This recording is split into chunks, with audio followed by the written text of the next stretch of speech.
Craig, I want to thank you for being a part of Fright Radio. We have Mr. Craig Schreiber on the phone. Some of you may know him as Devils Chariot, the Haunted Hellzondo. So, Craig, thanks for joining us tonight on what's going to be our third episode of Fright Radio. How you doing? Good. Good. So, I mean, I know we're all just regular old people, home haunters at home, but I've been a fan of yours for a while since I first stumbled across your blog and Haunted Tiki Island back in the, I don't know how many years ago was that now. 2009 that was last year, so Yeah. 3 or 4. Yeah, I was amazed by that because I was looking for it's almost about the same time. I've always been doing a display myself, but I was really getting more into it and trying to build my own things then. And when I came across yours, it blew me away because, I mean, what I like most about what you did is most, if not everything that you create is all handmade. I mean, everything is from you and from everyone that helps you out. So how did you really get started into it, and what made your decision to start with a theme like Haunted Tiki Island? So what we used to do before we started haunting for real is my wife's family would get together, her brothers and sisters, at their mom's house, and we'd just dress up and hand out candy and try and scare people over the hedge or whatever, but we didn't have a haunt. We just had like a fog machine and a black light and a couple skulls or whatever. And we carved like maybe 20 jack-o'-lanterns, go crazy on that. And then, after we're clean up, we'd all be sitting on the porch and people would be smoking or whatever and relaxing and just talking about, oh yeah, it'd be really cool to do something next year, like a tiki thing. Because, my mother-in-law, Patty, it's at her house, was carving tikis as a hobby, and she's like, yeah, it'd be cool, let's do a tiki theme. And then my brother-in-law and sister-in-law are both like into tattoos and tikis and hot rods and stuff, so they're like, yeah, cool. So, but we kind of did that every year and then never did anything about it. And then, I think it was September of 2007, I decided, well, I'm just going to do it. So I've been, reading all these how-tos on the internet, not building them, doing anything. They're just kind of building up in my head. So I started out making a skull mold, this first one, because I was like, we need a tiki head. We need a bunch of skulls on sticks. And we need a monkey or something. That was my first plan. So I made a skull mold and we made a bunch of foam heads and painted them all up. And we drove over, out into the canyons to cut bamboo down because it grows all along the streams in Southern California. So we just took a truck and would run out with cordless tools and cut them down and then run away because we weren't sure if it was illegal or not. You're always looking over your shoulder, huh? Yeah, or we didn't even know if we were on private property. And I was like, just get in the car. And I hunted down a sheet of blue foam. It was 2 feet by 8 feet and cost me like $75 because we don't really have that kind of foam in Southern California. So I had to go to a specialty foam place. So you don't have any kind of hardware store near there that has regular insulation foam or nothing like that? No, it's it's like 80 degrees to 120 out here, so we don't really insulate much. That would be overkill. That the pink and blue foam. Yeah, I could always ship some out to you. Well, there's some people out here who talked Home Depot into carrying it in Simi Valley. Yeah. And one other place, I think Riverside or something. All haunters, haunters just kept calling and say, get it. If they only knew the people that were walking around their store that were buying items that were not really meant to be used for what their real purposes were for, it'd be amazing probably to them. Yeah, I'm always looking for stuff, and it's like I'm just staring at stuff, kind of trying to find a solution to something I'm trying to build. I don't even know what these parts are or what they're for.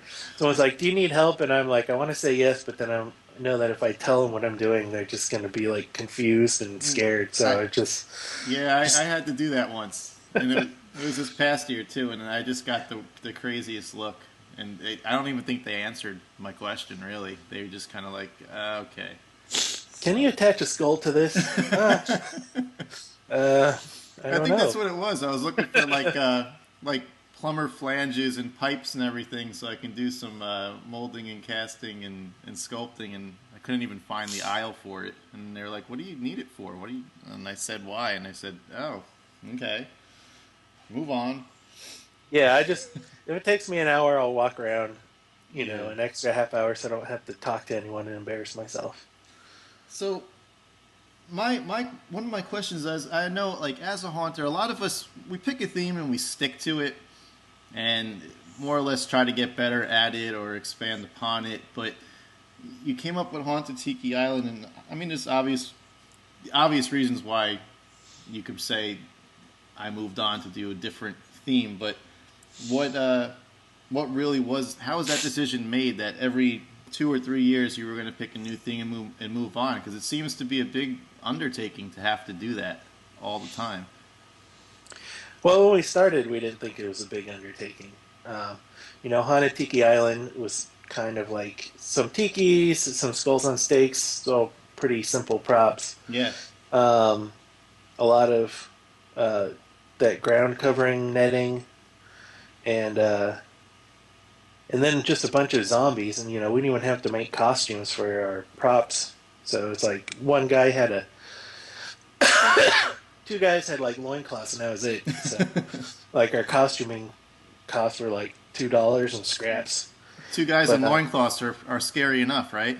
yeah, um, and then we made a lot of stuff. We take something from the dollar store, like flowers, and glue an eyeball into it and paint it black light, and that was our jungle. Yeah. We spray painted like some nylon ropes green, and those are vines, and then we just hot glued leaves onto it, and just kind of each little thing we took something cheap and uh, just tried to expand on it. We made a lot of great stuff, monsters, PVC armatures and cardboard and great stuff, and I think all the that's skulls. I think that's one of the things that most people know you for, though, because I mean, when you moved into Carnival or Risk and you did your sideshow of oddities there, a lot of those creatures, whether they're made by yourself or Patty or other people in your crew, your family members, they're pretty cool. I mean, they're all handmade, and I mean that's definitely something that I think you're known for is the originality there. I mean, how does everyone contribute to those? I mean, is it mostly your idea to do those kind of things? Um, Let me answer that question in two parts. Okay. First part is we do make almost everything by hand because we're not cheap, but we're not rich either, and we're real picky. So if we make something that doesn't look so great, we're still happier. It's more like what we wanted than probably what we could find at a store.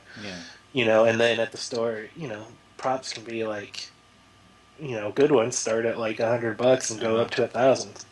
Yeah. And then as far as to who makes what, we finally decided this year I'm the art director of the haunt, but because I've been called a prop Nazi in the past, I don't, I'll come up with the general theme of the haunt and which area is going to be which, and then I'll just say, if you want to build, we'll kind of break up who's going to build what for what areas so that we don't have like 20 props in one area and none in the other, and then kind of distribute it. And then it's just, make whatever you want, but make it fit the theme. Yeah. So, um, I think 2008, was the first year where we didn't start 20 days before Halloween. And Patty made like the Tiki family, where they all kind of look like They had the uh, glowing eyes, and they kind of. yeah, I what's remember seeing oh, it's from one of those movies. I can't like the remember. shrunken heads. Yeah, there's it's one of those movies like Tales from the Dark Side, where like the third one, Planet of Terror, I think.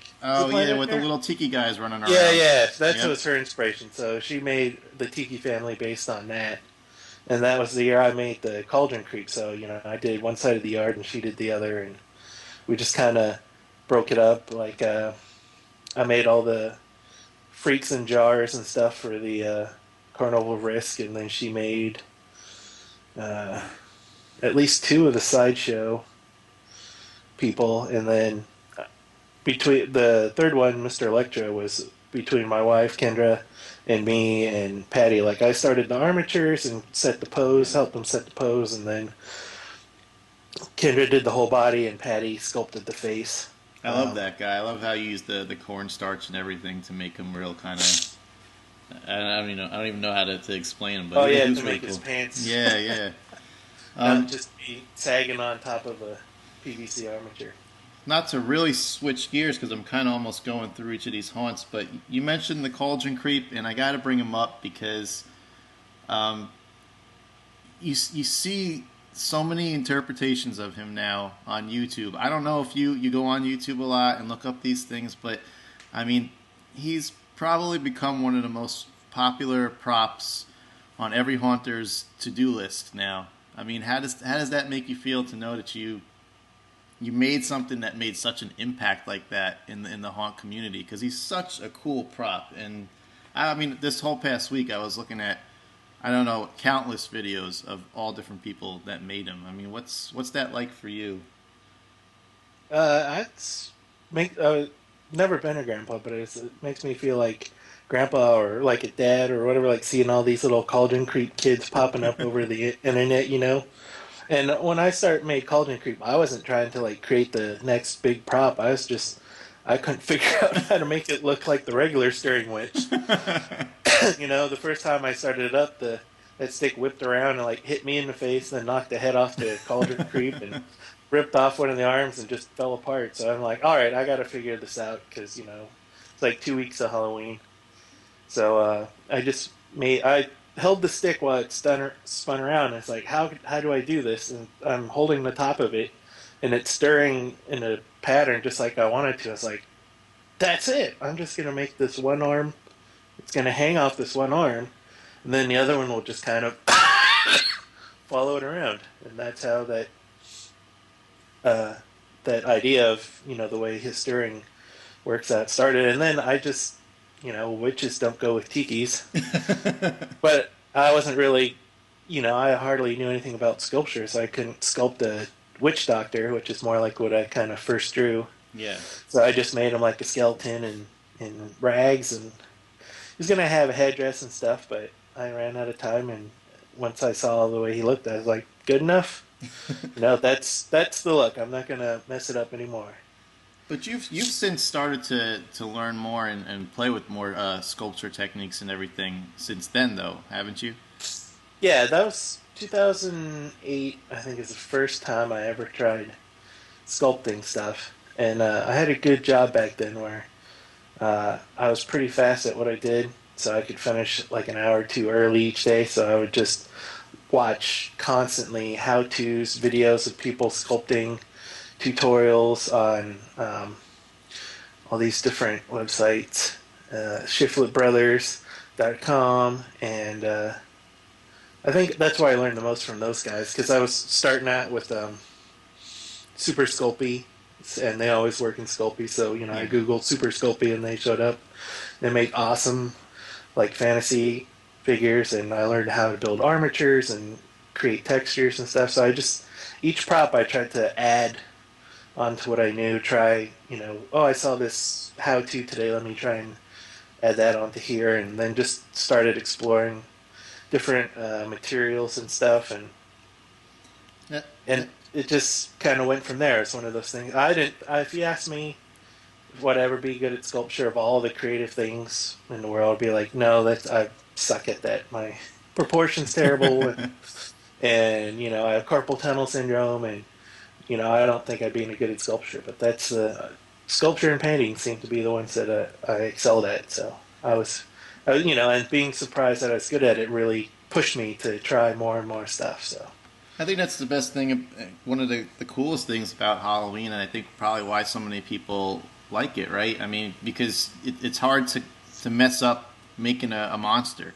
Because there's almost, I mean, yeah, there's proportions and everything, but sometimes they're exaggerated or thrown out the window a little bit, so it's a little less intimidating for, I guess, the quote unquote less creative, Or natural. beginners. Yeah, beginners. Okay, Yeah. that's the nicer Yeah. way to put it, right? Well, yeah. I The mean, right way. if you're starting out with monsters, Yeah, no, if you're trying to do a human face, everyone knows what that looks like because you see millions of them. yeah, You stare at them all day long. You know exactly what they look like. Um, but with a monster, unless you're doing like Frankenstein from the movies or a yeah. famous one, no one knows what it's supposed to look like. I would say, most of the monsters in my head never show up that way in real life. But then a lot of times I like what I did in real life better, so I don't even try to do tight sketches anymore. I just scribble on a piece of paper, and I'm like, longer nose, shorter nose, bigger eyes, smaller eyes, and kind of that's it. I don't sit But there and like, oh, let's shade it in and make it detailed, and it's got this many fangs or whatever. It's just like, yeah. all right, big nose, small eyes, tiny Tyrannosaurus Rex arms, big fat legs, and that's it.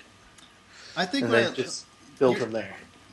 your sketches are pretty cool, though. I mean, I have to say, I come from a design and illustration background myself. I don't know if you have any training at all, but I mean, I'm staring right now at the Witch King sketch that you did in the Book of Names, where he's kind of hunched over in his chair. He's got the horns on his head. I mean, that's a pretty cool sketch. I mean, have you? Do you have a background at all in this stuff, or is it just something where, just like sculpting, it's just something you've been practicing at and do? Well, I went to college for photography. Well, I wanted to be an illustrator when I was a teenager because I was like, no, I wasn't a good student. My parents didn't really think I was going to amount to anything. But I was like, I could be an professional artist. I'm going to be an illustrator, and then to be an illustrator, you have to take basic photography classes and other stuff like that.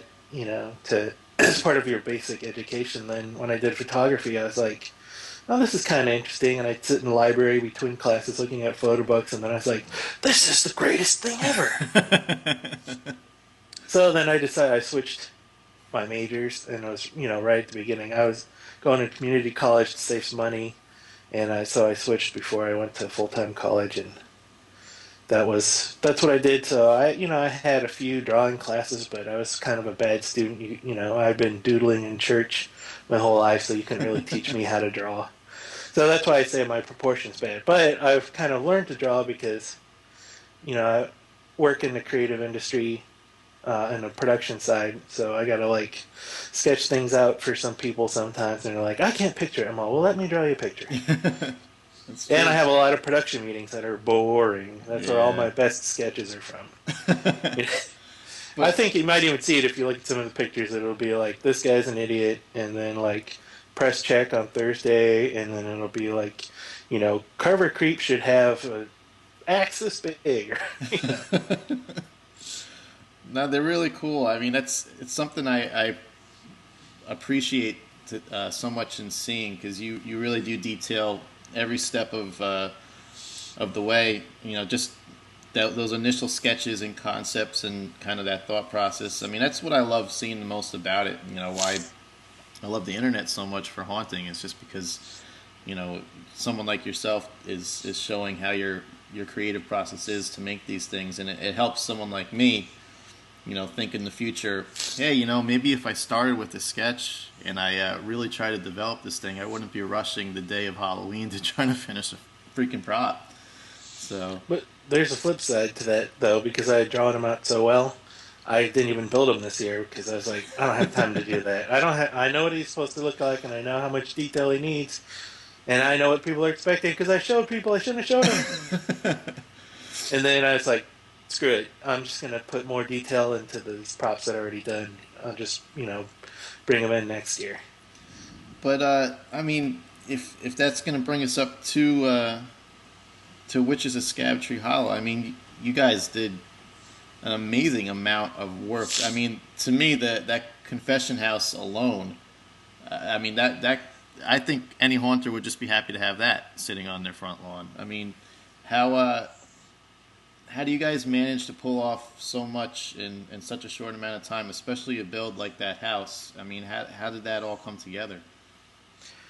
Well, I got lucky. So when we started out, we had like all the brothers and sisters, and mom was helping out, and then over time, like Zach, my brother-in-law, he got a job where every year he has to travel to Las Vegas like the for the week of Halloween, so he can't make it. So then he doesn't want to work on it, which is totally understandable because why put in all that work if you can't even see it put up? Yeah, And then then his wife kind of goes like that, and that's fine. So we've kind of been changing around, and this year almost didn't happen except for two things. I got laid off from work, and my father-in-law was like, he's been kind of sneaking it. He's Patty's ex-husband, so he's been kind of sneaking into the haunt on the edges, like trying to come and he'll come over and help paint while she's at work or whatever, or oh he'd like jeez. stand outside the yard and like talk to us.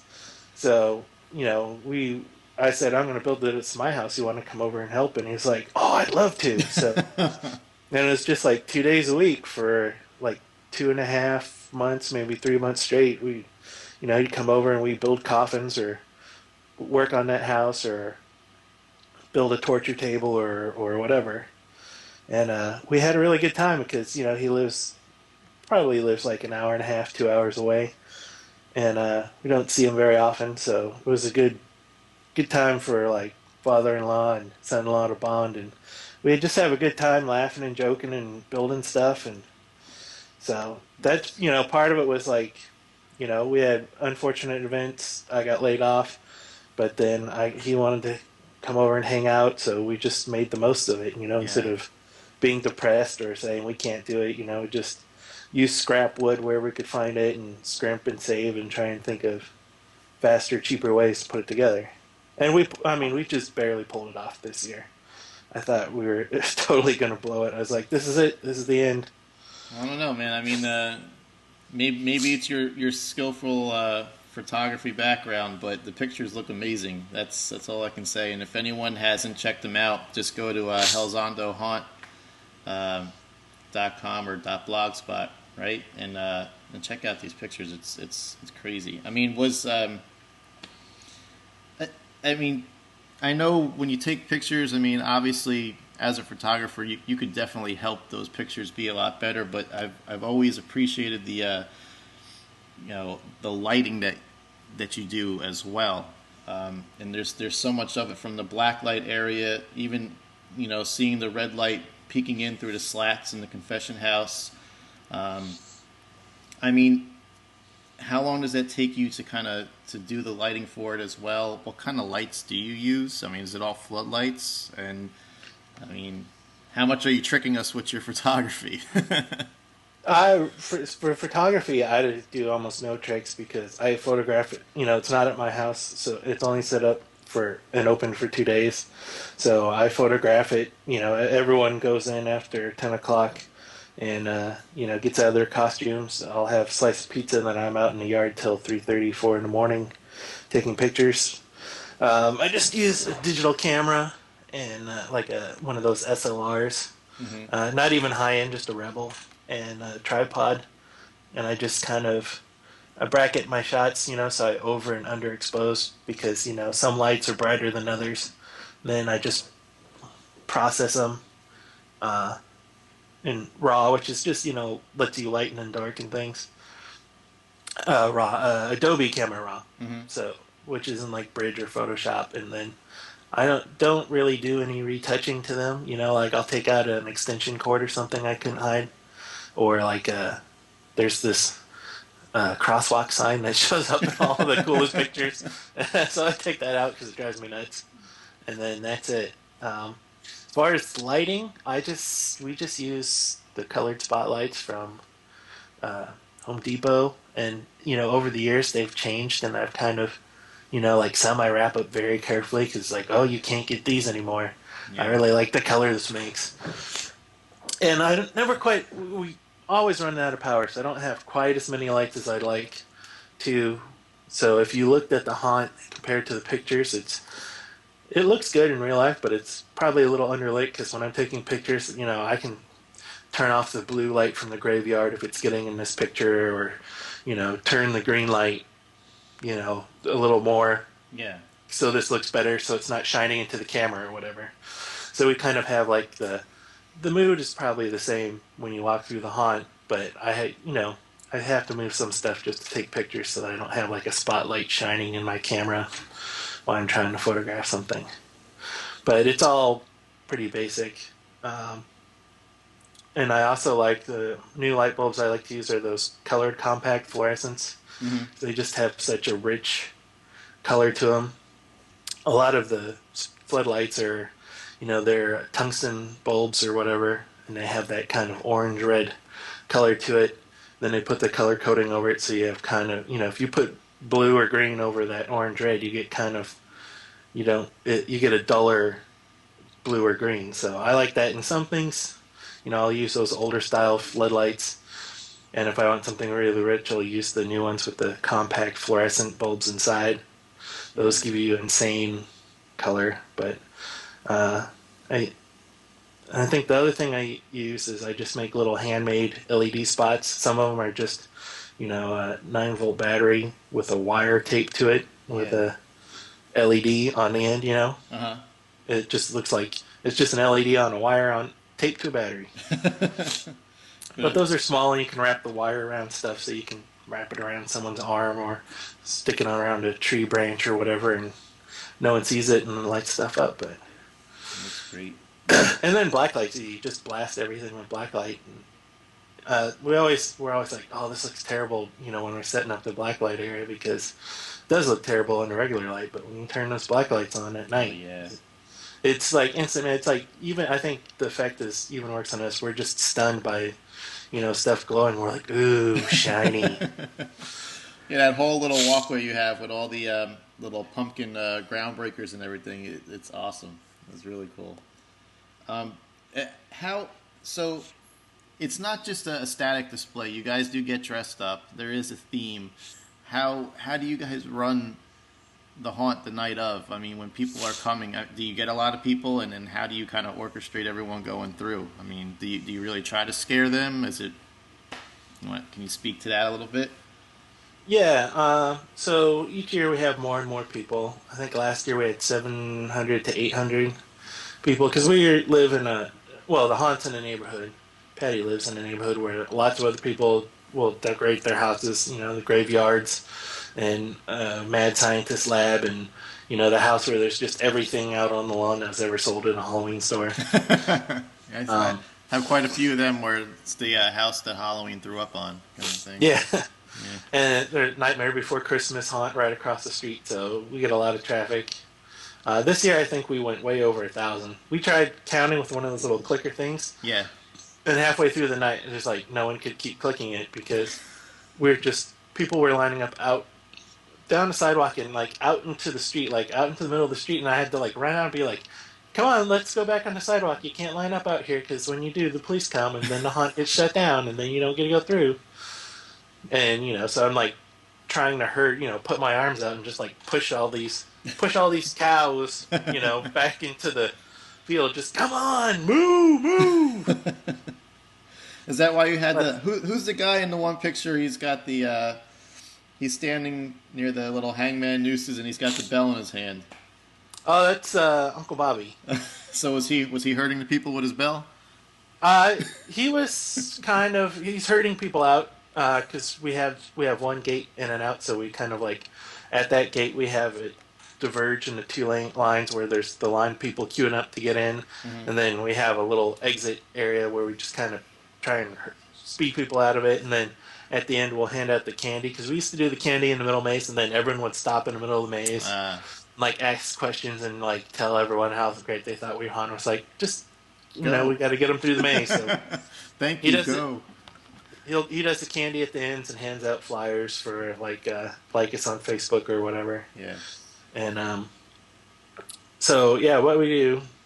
This is our first year, so we're building new stuff. We didn't really put as much into the driveway as we wanted to, and we realized this year with like people going out to the street, we need to make like a themed queue area for people to come in. Mm-hmm. So usually we just line them up in the driveway, and we have like some ropes. We kind of get them to go back and forth. Maybe fold up like a C or an S, and then we send them in 4 or 5 at a time, and then in the yard, we don't have a lot of scares. Now with the confession house, that's the first scare. So you walk right in, bam. There's like 3 people working it, so they can get you from any side. Then you walk out through the graveyard, and there's a scare there that we didn't plan. People just kind of figured it out because all the people in witch costumes realized they look like the Grim Reapers, if you can see their face. So they just stand next to them like they're another one of those props, and then they turn around and go, boo! And it just nail people. We didn't even plan on that being in there. Then when you go into the, this year it's a tree, but before it was the clown's head or whatever, Rasputin's head. We have some drop panels in there. We made them look like not tombstones, coffins, like toe pinchers. Oh, cool. And then the middle boards slide down. So there's a couple of those because you walk on a little bridge. And that bridge takes you from the grass part of the yard over to the porch. Normally you'd have to walk through the flower bed. So we made a little bridge so we could go through the flower bed, kind of loop back to the porch. Then the porch is where we had the wall of coffins there's a talking skeleton in there. And then you turn left and you go into the blacklight area. And we don't really scare people in the blacklight area because they're spacing out. And either you can't scare them because they don't even notice you're there, or you scare them into the wall, which is not a good technique. So we try and make that last part like a cool down. Gotcha. And then when you get out of there, that takes you right back to the gate where you came in. So then, we'll be holding people at the gate and let people out and then put the next group through. So it's kind of, before it started out as a display where it's just stuff to look at and you walk through. Probably all the way to, I think, 2009, 2007, 8, and 9, it was just a display. Even though you walked through the volcano in 2009, no one scared you inside. And then everyone was like, we want to scare people. So 2010, we added drop panels, and we added some firecrackers, those electronic firecracker things to the firecracker booth. And then with the confession house, I found out that people were, characters were just out there hitting it with rocks or whatever, anything they could to make a loud noise. And, of course, I come out in the morning and there's like 4 panels coming off and, parts completely broken in the window frame. But it's cheap to fix. But it was just like, I heard all this banging. What was going on? And they're like, oh, yeah, they were hitting it with rocks. Oh, jeez. Is it built in a way that you can assemble and disassemble it easy? Like, for next year, will you be able to put it back together, kind of? How'd you create it? Yeah, we made it so it's 1, 2, 3, 4, 5, 6, 7, 8. 8 panels, and then like the roof rafters. Everything's kind of modular. So nothing's bigger than a 4x8 sheet of plywood. So it's like a 2x2 frame, and then we put some like 1/4-inch bolts between, drilled through one frame to the other, and we bolt it together.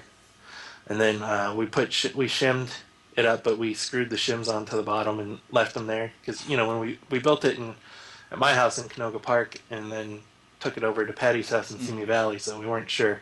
When we were putting up, I was like, is this just going to fall over? Because, your yard's sloped so that rain doesn't run into your house. It runs out to the street. Yeah. But I think it takes maybe 20 minutes, 30 minutes to take apart. The roof rafters are all single pieces, and they bolt right in. So it's like walls. Put up one wall, then you attach the next wall to it, and then put the rafters across, and then put the steeple on. Steeple doesn't break down. That's the hardest part because it weighs about 100 pounds. Oh, jeez.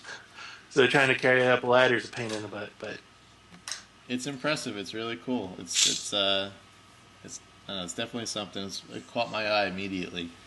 So this is year 1. Do you think you're gonna carry this theme on for 2-3 years now? Is that the hope? Because you asked earlier about we're gonna change. How do we decide to change themes? Because when we started out, we had a lot of people, so we thought we could change themes, and from Tiki Island to Rasputin's Carnival Risk, we had a lot of people on board building, and we got everything. We got that carousel made, and the head, and the drop panels, and all the booths. But we have less people working on it each year, so I think now that we're in our third uh, theme, we changed things because we want to make new stuff, and we kind of run out of room after 3 years. Yeah. But now that less people, I think we might extend these themes to 4 years, just to get an extra year out of them, and because we can't build as fast as we used to. But as we've been going longer and longer, more people are coming by and volunteering to help. So each year we'll see. We got people who volunteered to just come on Halloween night and the night before and scare people, which was great because some of those people had gone away. So we're like cycling in new people as old people cycle out. So who knows? We're gonna try and keep changing the thing because it's fun, but we might extend this one another year just to so we have time to enjoy it before Yeah. it's we move on to the next one, and just so we can rest because this year was so exhausted. I mean, every year I get like the day before Halloween or two, and I'm setting up, and like that screw won't go right back in, or that thread won't go on that bolt. You just like want to you like kick something over, and you're like, "Fuck all this Halloween." Oh, I'm sorry. No, you could. Hey, we're not a PG friendly radio Like, show. fuck it. I hate Halloween. I'm done. I hate all these people. I wish I had a different family. They all mad at me because I've been mad at them. And, why can't people do things right? Or, where the fuck is my screw gun, Where's my cordless drill? Someone else is like, what? I got it over here. I think that's why I'm down to just myself creating my own haunt now, because too many people just couldn't deal with the Nazi directions over and over and over again. My wife. Yeah, well, you want it to look a certain way, but also it's just so much stress, I'll like, and I feel bad about it. I'll like start barking at people, and I'm like, oh man, I know I'm not a good leader. I'm not a good leader. I need to mobilize these people for success, and I'm just hurting their feelings. It's got to be hard though. I mean, in my eyes, you've built up a reputation, and you know, you, everyone kind of knows you're going to put on these amazing displays, and like you said, year after year, you count more people are coming, so it's almost you almost feel a responsibility to them to have something amazing to put up. Do you ever feel pressure like that? I mean, do you sometimes feel like it's always fun, I guess, when it boils down to it, and you stand back and you look at everything. But do you ever feel that kind of pressure or stress to do this? Personally, I'm always stressed to do better than what I did last time, just to make myself happy. Not even, it's like a trying to better myself. And I know that people want to come see it, and I want to put something on, but to make it better each year, I'm like half of it's pushing myself, and the other half is what can I get past my wife and mother-in-law. Like if I had given them a scale drawing of that confession house, they both would have said no. And I was like, I'm like, hey Bill, my father, I'm like, oh, we really gotta like get this halfway up before Kendra gets home from work today. She's gonna call the kibosh on that, and we're not gonna finish it. We do a lot of stuff like, let's just try and build this before Kendra gets home, or don't show anyone until we get to Patty's house. So they really won't have any kind of way to tell you to not do it because it's already there. They're they're reasonable people. Yeah, I think part of when you make something that's great, and I don't. This is just something I've discovered. Like in 2009, we made that walkthrough volcano, and that's not the greatest walkthrough, but that was a big step up for us. Mm-hmm. And that's the first time we had the covered area with the black lights and the bridge that took you from the yard. Because otherwise, you just did a little circle in the yard and you went out. It was those kind of crazy things that were a little unreasonable that really pushed the haunt to the next level. But I know for sure, making a haunt that people are going to like the neighborhoods, that's super important to Patty and Kendra, and even Patty's husband Joe.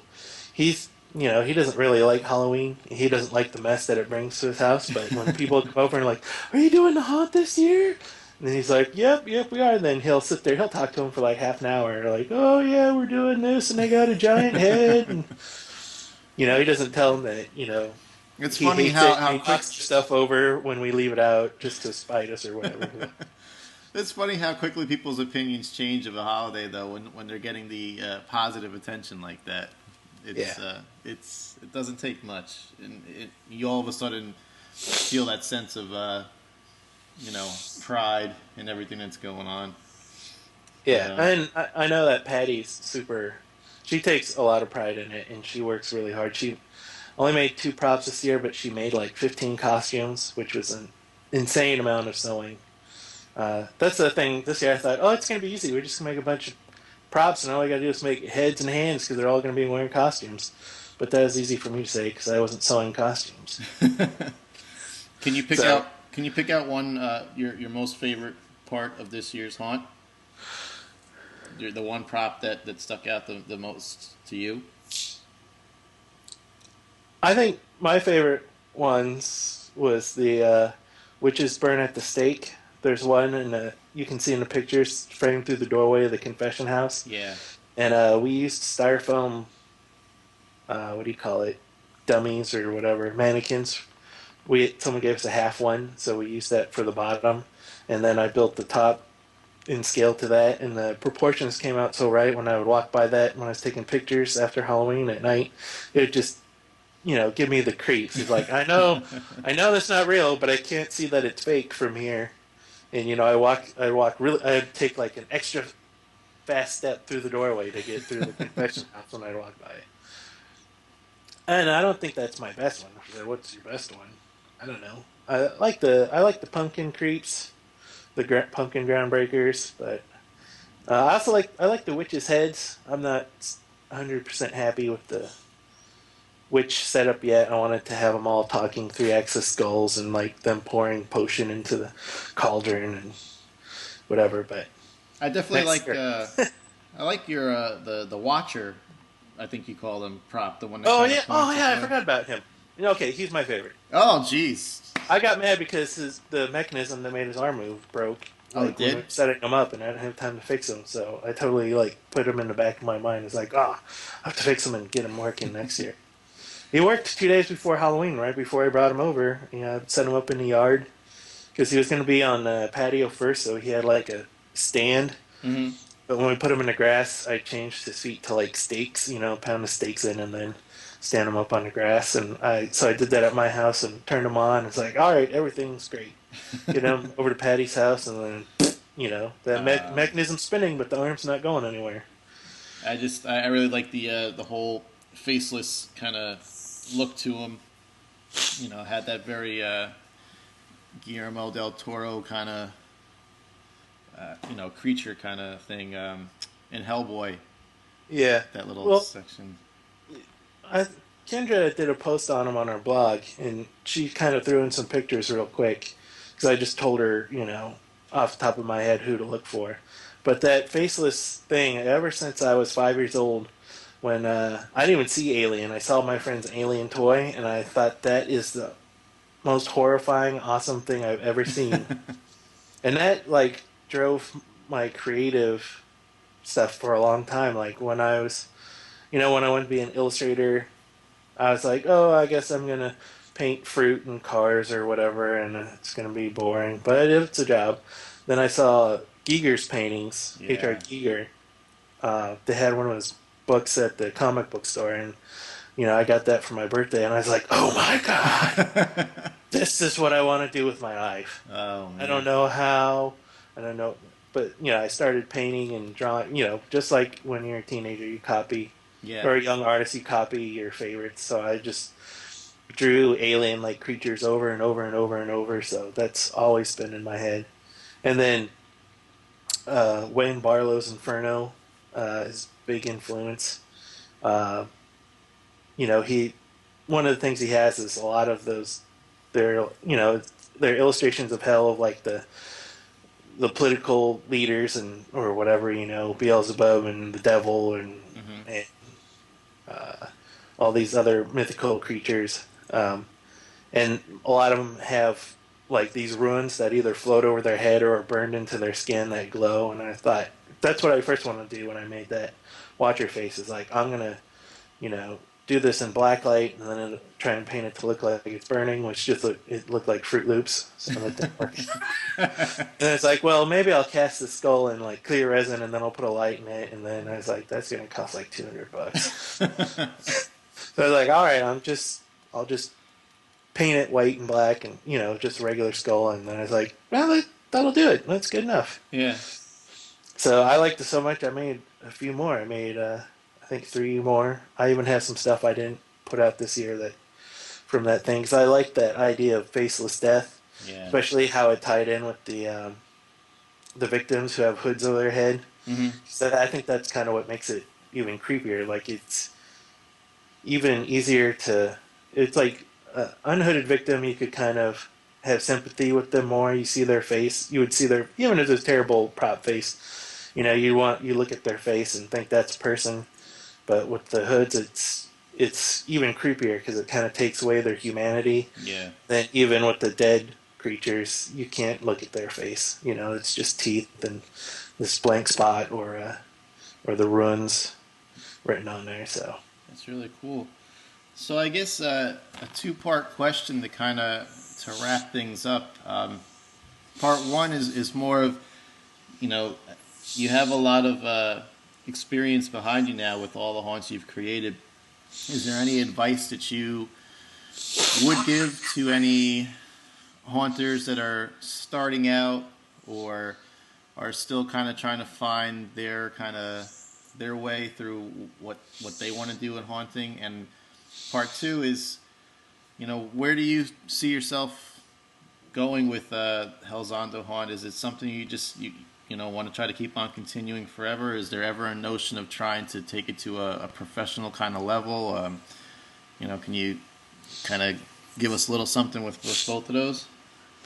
Okay, yeah. So the first one I would say, and I get a lot of practice with this, like trying to talk Patty and my wife through making props because they were like, "Oh, it doesn't look as good as yours. You bet you think this looks terrible or whatever." It's like it doesn't matter what I think. It matters what you think, and they're like, "Is this done?" I'm like, or things like, or does this look good enough? And the question isn't, does it look good enough, or is it done?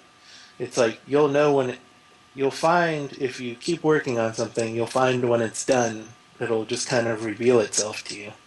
And what I was saying earlier about sketches, how I made the sketch of the Witch King, and then that kept me from building them because I didn't think he'd be good enough this year. Mm-hmm. Sketches are a good way for you to make a roadmap for what you want to do, or looking at other people's work, collecting pictures you like, but don't, especially for myself, don't compare what you're building to that because that just sets you up to fail. If you just work on it, you'll find ways to make it look cool, things that you didn't think of.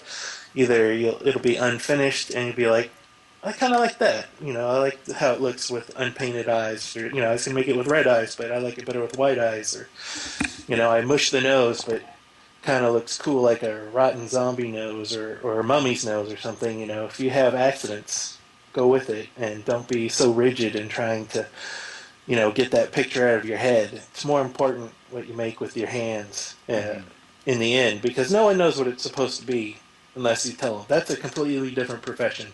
If you work in a special effects shop, someone else is going to draw it, and you have to copy it in clay or whatever and make that happen. But you're a haunter, so you don't. All you have to do is make yourself happy.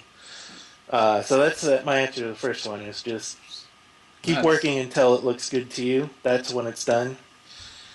And you also have to understand that if it's your first time at anything in life, you're going to fuck up. So you just have to roll with it. You just like, okay, I like this, but I didn't like that. But, keep that in mind and go on to your next prop. And just the more you build, the more experience you'll get. And that experience is what's going to help you figure out, like I said, you'll know when it's done. Is to be like, you'll know when the mouth is done and you can move on to the eyes or vice versa or so on and so forth. Okay, and as far as what I want to do with the haunt is I'm not a capitalist by any means.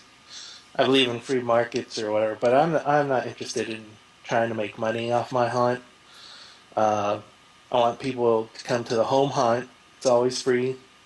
and enjoy it. We put out a donation box because my father was like, "We worked really hard. We should get something for this." And I was like, "Okay." So he built a little tiny coffin like the last hour before we opened out of scrap wood and put it out, and we got some good donations. So that was, it made us feel good. But that's not why we do it.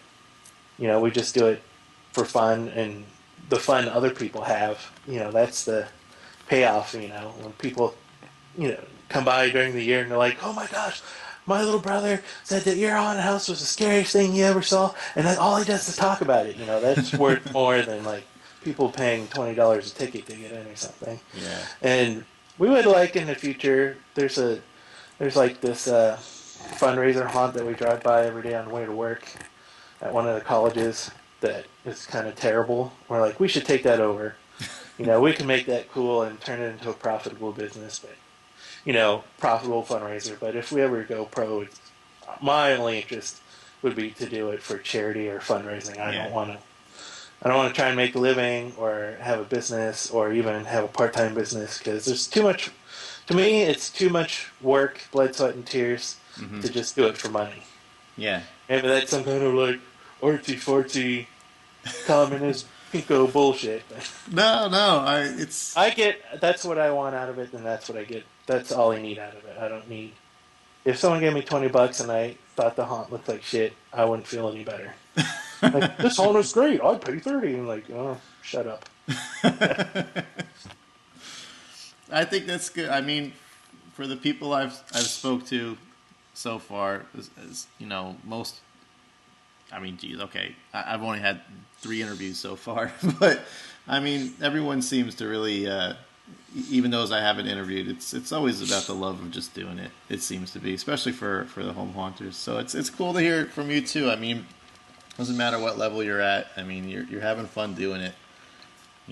Your haunt looks amazing. It's inspirational to myself, and I'm sure a lot of other people out there. And I'm just happy that you guys keep on going with it. It's like Christmas Day to go onto your blog and see the pictures. I'm hoping for a video. I don't know if are you putting out a video this year? Yeah, I've been editing it. Yeah. I'm just so tired after like June to October 31st is Halloween season, and then well, I guess it's probably till November 14th. That's about how long it takes us to put everything away. And then from November 14th till Christmas is video game season. Any games you're looking forward to playing? I've been playing new Battlefield 4. I've been playing that series since it came out in 1942. I want to play Payday 2, the one where you're bank robbers. Because these are all antisocial video games. I just want to shoot people in the face. Yeah, I just want to shoot people and maybe stab them. I'll blow something up. No, but I've been trying to be better about it because usually I won't do it until like Home Hunters video comes out or the Haunt Forum DVD. Yeah. So I'm just trying to get it out there sooner because the new people in the haunt want to see it, and so I want I'm trying to keep new people who are helping with the haunt interested. So my new thing is to try and keep something interesting going on with the haunt, just for people who followed us, because we handed out flyers for Facebook for the first time this year, and something for other haunters and all that. And the people who are volunteering to be in our haunt or want to try and keep them interested in the haunt instead of just being lazy like I have in the past. Well, every year before this, where I just play video games for like 6 months. Don't do anything with Halloween. Stop being lazy, man. People like me get sad when we don't get to see anything. Jeez. Well, I always said I'm going to build props in the winter instead of sweating it out in the garage in the summer, and I'm going to do that this year. Just because, I'm going to get a job, be employed again eventually, and that means, it's hard to build a lot of stuff when you have a job. So it's true. I got lucky. I had this extra time to build this, the base of this haunt. So I'm going to try and this winter, just start earlier, get in the habit of building things earlier so that no matter what my job is, because, I've had jobs where I'm working 14 hours a day every day and I don't get home. It's like a 3-hour commute. So you don't get anything built. So I'm trying to be less lazy is what I'm trying to say. And I need people to hold me to it. I'll bug your ass every day if I have to. So, um, do you want to tell anyone that's listening out here? Can you tell them where they can check you out, like your blogs that you have, the Facebook page, YouTube? If you want to give any of that information out for us to check in and make sure your ass is doing work. Yeah, so we have our regular blog, regular blog, and it's just hellizondohunt.com. So that's HELLIZONDOHUNT.com.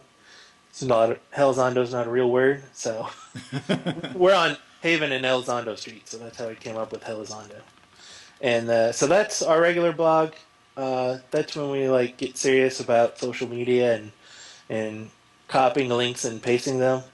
You can also find us. I believe it's the Haunt at Helizondo on Facebook. Let me double check that link so you can find that page. Yep, it's called the Haunt at Helizondo on Facebook, and that's where we'll do our more casual and more often social media stuff because everyone has a login to that, so they can just like take a picture of something and upload it or write something. You don't have to. We're not very good. I'm terrible at social media, I'll admit it. And, trying to center a picture on my real web page drives me nuts, so I'll just put it on Facebook where everything's pre-formatted. And that's it. And then there's Devils Chariot.blogspot, and that's just where I post all the how-tos. So if you're looking for a how-to for a Cauldron Creep or anything I made a how-to on, I have a couple sculpting ones. Those are on devilschariot.blogspot.com. Cool. Well, Craig, I really appreciate you taking the time out to talk about everything you've been up to. If you're listening out there, definitely check out the Haunt at Helizondo. Craig, his family, his friends do an amazing haunt. And thanks for being on the show. Thanks for having me and letting me blabber on. Blabber. Blabber. And talk over you. That's my favorite part. That's the best part. Yeah. Because who wants to hear me? I'm just the host. Yeah. I don't have a part in the show. So it's good. All right, good. Merry Christmas. Ho,